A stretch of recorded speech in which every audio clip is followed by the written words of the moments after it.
Zero fees embedded systems scholarship test ద్వారా 100% free seat సాధించండి. Sir IT professionals layoffs అంటే ఇప్పుడు భయపడుతున్నారు. వాళ్ళ టీంలో ఎవరినో ఒకరిని తీసేసిన తర్వాత బెంచ్ మీద పెట్టిన తర్వాత ఇప్పుడు నెక్స్ట్ మేమేనేమో అన్న భయం అయితే ఉంది. వాళ్ళు అప్గ్రేడ్ అవ్వాలి అంటే ఎలాంటి కోర్సెస్ చేయాలంటారు? కోర్సెస్ కంటే కూడా లే ఆఫ్‌లో ఉండకపోవడం అనేది, లే ఆఫ్‌లో ఉండకూడదు అనుకుంటే అక్కడ ఒక స్ట్రాటజీ ప్రకారం ప్లాన్ చేసుకోవాలి కెరియర్‌ని ఎప్పుడు. ఓకే. అంటే నేనెప్పుడు నా స్టూడెంట్స్‌కి ఏం చెప్తానంటే క్వాలిటీ థాట్‌లో, కెరియర్ అనేది ఒక లాంగ్ జర్నీ. మనం ఒక కోర్స్‌తో కెరియర్ ఎప్పుడు బిల్డ్ అవ్వదు. సో, ఫస్ట్ ఆఫ్ ఆల్ ఎందుకు లే ఆఫ్‌లో ఉంటారంటే చాలా రీజన్స్ ఉంటాయి దానికి.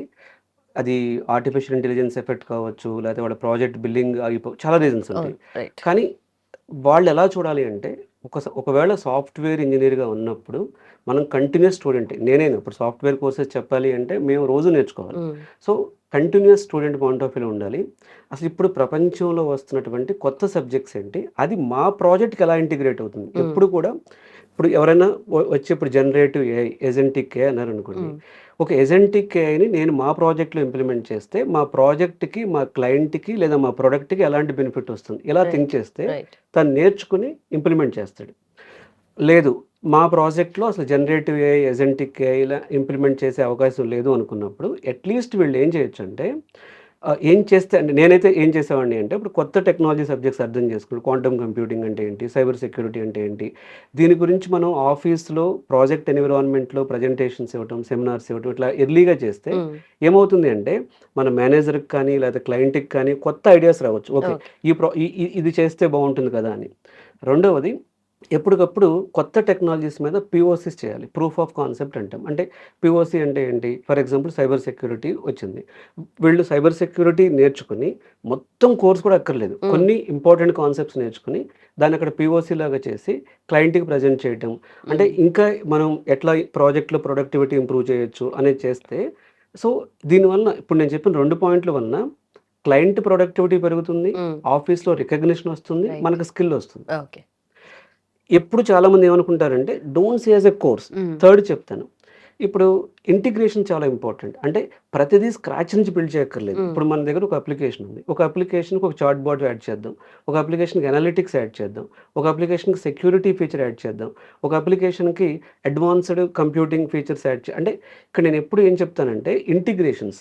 ఇప్పుడు ప్రాజెక్ట్ లెట్స్ సే క్లౌడ్ గురించి కానీ, డిప్లాయ్‌మెంట్ గురించి కానీ, ఇప్పుడు సింపుల్ అండి. ఒకప్పుడు ఎలా ఉండేదంటే ఐటీ ఇండస్ట్రీ ఎలా ఉండేదంటే, క్లయింట్‌ని ఒకళ్ళు అర్థం చేసుకొని, బిజినెస్ అనలిస్ట్ అని ఒకడొచ్చి, ఆయన అర్థం చేసుకొని రిక్వైర్మెంట్స్ ఇచ్చేవాడు. ఓకే.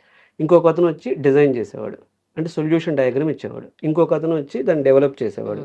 డెవలప్‌మెంట్‌లో మళ్ళీ రకరకాల people front end, back end ఇట్లా. మళ్ళీ ఒకళ్ళు టెస్ట్ చేసేవాళ్ళు, ఒకళ్ళు డిప్లాయ్ చేసేవాళ్ళు. ఇప్పుడు ఏం చేశారంటే మొత్తం అంతా కూడా ఫ్యూచర్ అంతా ఫార్వర్డ్ డిప్లాయిడ్ ఇంజినీర్ అని చెప్పి అన్నీ ఒకడే చేసుకోవాలి. ఓకే. ఇదే ఇప్పుడు జరుగుతుంది. సో అట్‌లీస్ట్ మల్టిపుల్ స్కిల్స్ ఉండాలి. సో నేనేం చెప్తాను, నీకు ఒక స్కిల్ వచ్చు. దీనికి మల్టిపుల్ ఇంటిగ్రేషన్స్ ఏంటి? ఓకే. అంటే నువ్వు ఆర్కిటెక్ట్ సైడ్ వెళ్ళాలా? సొల్యూషనింగ్ నేర్చుకోవాలి. లేదు నువ్వు డిప్లాయ్మెంట్స్ నేర్చుకోవాలి. సో నాకు కోడింగ్ వచ్చు. ఓకే. లేదా నాకు టెస్టింగ్ వచ్చు. లేదా నాకు డిప్లాయ్మెంట్ వచ్చు. కాదు. నీకు రానిదేంటి? అంటే first think what you don't know. So ఈ ఇంటిగ్రేషన్స్ నేర్చుకుంటే బావుంటుంది. నాలుగోది మోస్ట్ ఇంపార్టెంట్, ఆఫీస్‌లో ప్రొడక్టివిటీని పెంచేటటువంటి ఏఐ టూల్స్ మీద చాలా టూల్స్ వచ్చినాయి ఇప్పుడు.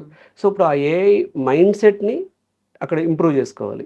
తర్వాత ఫిఫ్త్ వన్ నేను అందరికీ చెప్తాను. అసలు ఫస్ట్ లే ఆఫ్‌లో ఉండకూడదు అంటే కంటిన్యూయస్ ఇంటర్వ్యూస్‌కి వెళ్తూ ఉండాలి. అంటే నీ జాబ్ సేఫ్, నీ ప్యాకేజ్ బావుంది, హైక్స్ బావున్నాయి, గ్రోత్ బావుంది.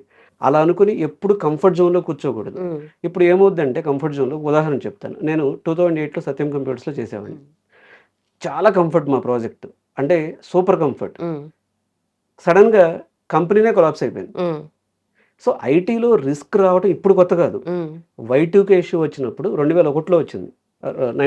2000లో. 2008లో వచ్చింది సత్యం. ఆ టైంలో గ్లోబల్ క్రెడిట్ క్రైసిస్ వచ్చింది ప్రపంచం అంతా. కోవిడ్ టైంలో కోవిడ్ స్టార్ట్ అవ్వడానికి ముందు జస్ట్ ఆ టైంలో కూడా మార్కెట్ డల్ ఉంది. సడన్‌గా మళ్ళీ ఓపెనింగ్స్ వచ్చినాయి. ఇప్పుడు ఏఐ కావచ్చు, లేకపోతే రకరకాల రీజన్స్ వల్ల ఇప్పుడు కూడా లే ఆఫ్స్ ఉన్నాయి. సో అంటే మనం రెడీగా ఉండటం అంటే ఏంటంటే, మనమే రెజ్యూమ్ పెట్టి ఇంటర్వ్యూస్‌కి వెళ్తూ ఉండాలి. ఇయర్‌లీ ఒక 10 ఇంటర్వ్యూస్‌కి వెళ్ళాలి. ఏమవుద్దంటే 10 ఇంటర్వ్యూస్‌కి వెళ్తే అసలు కంపెనీస్ ఎక్స్‌పెక్టేషన్స్ ఏమున్నాయి? నీకేమొచ్చు? గ్యాప్ ఎక్కడుంది? తెలుస్తూ ఉంటుంది. ఓకే. ఓకే. సో ఇలాంటివి ఫాలో అయితే, ఇప్పుడు నేను చెప్పిన ఒక 4, 5 ఫాలో అయితే ఎవరైనా సరే లే ఆఫ్ నుంచి ఈజీగానే ఎస్కేప్ అవ్వచ్చండి. రైట్. యాహ్! So perfect. ఎవరైనా లే ఆఫ్‌లో ఉన్నాం, లేపోతే కెరియర్‌లో ఏ రోల్‌కి అప్ స్కిల్ అవ్వాలో తెలియట్లేదు, కన్‌ఫ్యూజన్ ఉంది అనుకుంటే, క్వాలిటీ థాట్ నుంచి నేను మీకు ఫ్రీ కెరీర్ గైడెన్స్ కండక్ట్ చేస్తాను.